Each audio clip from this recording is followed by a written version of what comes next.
Чешиново Облешево конечно повторно е газда на бањата во село Бање.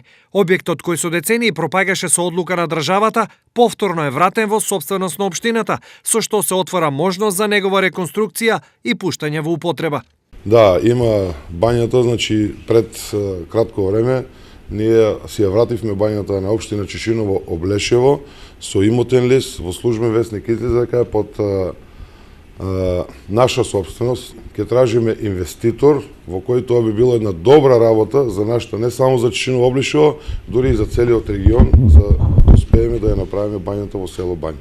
Физибилити студијата за бањата се прави со пари од UNDP, се очекува да биде готова во февруари, а дополнително ќе се прават испитувања за да се види дали нивото на термоминералните води се повлечени.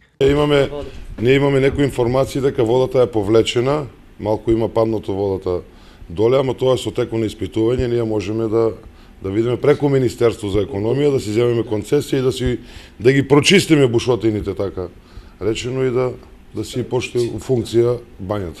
Бањата во село Бање е изградена во 80-тите години, некогаш овде имало кинезотерапија, болнички дел, а месечно ја посетувале околу 700 пациенти. Сега објектот кој беше собственост на државата во моментов е целосно руиниран. Иако имаше повеќе најави за негова обнова и ставање во функција, тоа не се случи. Општината Чешиново Облешево пак во овој објект гледа можност за развој на бањскиот туризам, но и предстои многу работа.